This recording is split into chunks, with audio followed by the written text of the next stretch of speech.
নমস্কার বন্ধুরা, আমার চ্যানেলে সবাইকে স্বাগত। আজকে আমি আপনাদের সঙ্গে পেঁয়াজকলির রেসিপি শেয়ার করব। পেঁয়াজকলি এভাবে রান্না করে খেয়ে দেখুন, স্বাদ মুখে লেগে থাকবে। আপনারা তো পেঁয়াজকলি দিয়ে পেঁয়াজকলি ভাজা, পেঁয়াজকলি দিয়ে চচ্চড়ি, নানান রকম রেসিপি তৈরি করে থাকেন। তো এই রকমভাবে একবার রান্না করে দেখুন, একদমই ভিন্ন স্বাদের, খেতে হবে দুর্দান্ত। একই রকম সবজি তরকারি রোজ না বানিয়ে এভাবে একবার বানিয়ে দেখুন। গরম গরম ভাত, রুটি, পরোটা সব কিছুর সঙ্গেই কিন্তু এই পেঁয়াজকলি রেসিপিটি খেতে দুর্দান্ত লাগবে। তো এখানে আমি কিছুটা পরিমাণ পেঁয়াজকলি নিয়ে প্রথমে এভাবে একটু সাইজ করে নিয়ে ছোট ছোট টুকরো করে কেটে নিচ্ছি। আর এই রেসিপির জন্য ঠিক এরকমভাবেই ছোট ছোট টুকরো করে পেঁয়াজকলিগুলোকে কেটে নিতে হবে।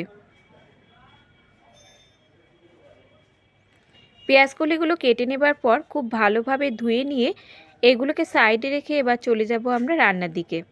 একটা প্যানের মধ্যে এখানে নিয়ে নিচ্ছি আমি 1 থেকে 2 চামচ মতো সর্ষের তেল। তেল খুব ভালোভাবে গরম করে নিতে হবে।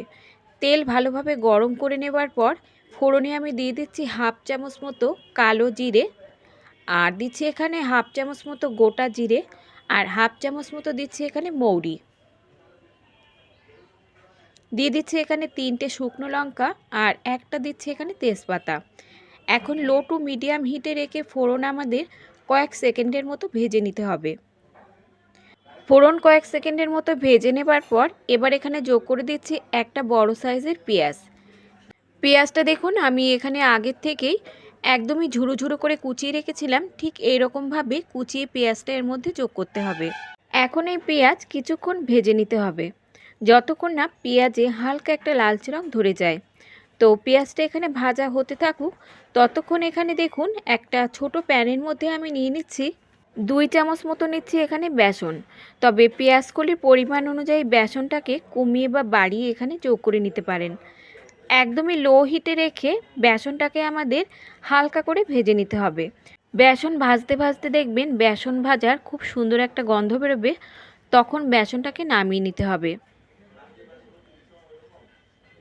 1 মিনিট মতো ভাজার পর বেসন থেকে খুব সুন্দর একটা বেসন ভাজার গন্ধ বেরোচ্ছে। তো এখানে বেসন ভাজাটা একদমই রেডি। এবার বেসনটাকে নামিয়ে সাইডে রেখে দেবো। আর অন্যদিকে যে পেঁয়াজ আমি ভাজা করতে বসিয়েছিলাম, পেঁয়াজ এখানে 80% মতো ভাজা হয়ে গেছে। এবার এর মধ্যে যোগ করে দিচ্ছি আমি 2 চামচ মতো গ্রেট করা রসুন, আর দিচ্ছি এখানে 1 চামচ মতো গ্রেট করা আদা।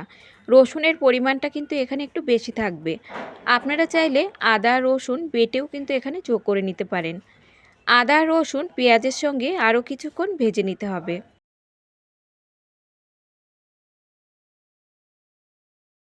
আদা রসুন পেঁয়াজের সঙ্গে ততক্ষণ ভেজে নিতে হবে যতক্ষণ না আদা রসুনের কাঁচা গন্ধটা চলে যায়। তো আরও 1 থেকে 2 মিনিট মতো পেঁয়াজের সঙ্গে ভালোভাবে ভেজে নেবার পর এবার এখানে যোগ করে দিচ্ছি আমি একটা মিডিয়াম সাইজের টমেটো। আপনারা এখানে টমেটোর পরিবর্তে টক দইয়ের ব্যবহারও কিন্তু করতে পারেন। আর সঙ্গে যোগ করে দিচ্ছি 3টে কোচানো কাঁচা লঙ্কা, আর দিয়ে দিচ্ছি এখানে স্বাদ মতো লবণ, হাফ চামচ মতো দিচ্ছি হলুদ গুঁড়ো, আর দিচ্ছি এখানে 2 চামচ মতো ধনে গুঁড়ো। এর সঙ্গে যোগ করে দিচ্ছি 1 চামচ মতো জিরে গুঁড়ো, আর কালারের জন্য ব্যবহার করছি এখানে হাফ চামচ মতো কাশ্মীরি লাল লঙ্কার গুঁড়ো, আর দিয়ে দিচ্ছি সামান্য কয়েক দানা চিনি। চিনি দিলে টেস্টটা ব্যালেন্স হবে আর খেতেও কিন্তু খুবই ভালো লাগবে। তবে চিনি পছন্দ না হলে আপনারা চিনিটাকে বাদ দিয়েও কিন্তু রেসিপিটি তৈরি করে নিতে পারেন। এখন লো টু মিডিয়াম হিটে রেখে মশলা আমাদের কিছুক্ষণ কষিয়ে নিতে হবে। কষাতে কষাতে দেখবেন মশলা থেকে তেলটা ছেড়ে যাবে। ঠিক এইরকম পর্যায়ে আমাদের ভেজে রাখা বেসনটা এর মধ্যে যোগ করে দিতে হবে। আপনারা চাইলে বেসনটা না ভেজেও সরাসরি কিন্তু মশলার মধ্যে দিয়েও ভেজে নিতে পারেন। তবে সেক্ষেত্রে বেসনটা কিন্তু একটু সময় ধরে মশলার সঙ্গে ভেজে নিতে হবে, যতক্ষণ না বেসনের এই কাঁচা গন্ধটা চলে যায়। আর এখানে কিন্তু বেসন দেওয়ার পরে কোনো রকম জল দেওয়া যাবে না। মশলার সঙ্গে বেসনটা একদম লো হিটে রেখে আমাদের খুব ভালোভাবে কষিয়ে নিতে হবে। কষাতে কষাতে দেখবেন কড়াই থেকে মশলাটা ঠিক এরকমভাবে যখন ছেড়ে ছেড়ে যাবে তখন বুঝতে হবে যে মশলাটা কষানো একদমই রেডি। মশলা খুব ভালোভাবে কষিয়ে নেবার পর এবার এর মধ্যে যোগ করে দিচ্ছি কেটে ধুয়ে রাখা পেঁয়াজকলি। মশলার সঙ্গে পেঁয়াজকলিগুলো যোগ করে আরও 1 থেকে 2 মিনিটের মতো আমাদের কষিয়ে নিতে হবে। বন্ধুরা, পেঁয়াজকলির এই নতুন রেসিপিটি একবার অন্তত বাড়িতে বানিয়ে দেখবেন, খেতে কিন্তু দারুণ স্বাদের হবে। শীতের শুরুতে নতুন পেঁয়াজকলির এই স্বাদই কিন্তু আলাদা।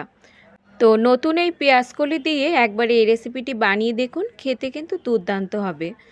মিনিট 2 মতো মশলার সঙ্গে পেঁয়াজকলি কষিয়ে নেবার পর এখানে আমি দিয়ে দিচ্ছি 2 কাপ মতো জল। খুব বেশি পাতলা ঝোল হবে না, ঠিক এইরকম মাখা মাখা ঝোল হবে। তো সমস্ত উপকরণ একসঙ্গে মিশিয়ে নিয়ে এবার একদম লো হিটে রেখে আমাদের 4 থেকে 5 মিনিটের মতো রান্না করলেই কিন্তু রেসিপিটি তৈরি হয়ে যাবে। খুব বেশিক্ষণ লাগে না রেসিপিটি তৈরি করতে, মাত্র 5 থেকে 10 মিনিটের মধ্যেই কিন্তু রেডি হয়ে যাবে। এখন 5 মিনিট পর ঢাকনা তুলে চেক করে নেব যে পেঁয়াজগুলো এখানে ভালোভাবে সেদ্ধ হয়েছে কিনা। তো দেখতেই পাচ্ছেন পেঁয়াজগুলি কিন্তু খুব ভালোভাবে এখানে নরম হয়ে গেছে। এবার এর মধ্যে সামান্য একটু গরম মশলার গুঁড়ো দিয়ে ভালোভাবে মিশিয়ে নিলেই কিন্তু রেডি হয়ে যাবে দারুণ স্বাদের এই পেঁয়াজকলির তরকারি।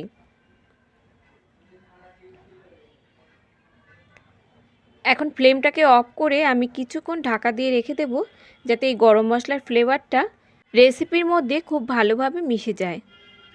মিনিট 3 পর ঢাকনা তুলে নিচ্ছি। এবার আমি গরম গরম রুটির সঙ্গে সার্ভ করে নেব।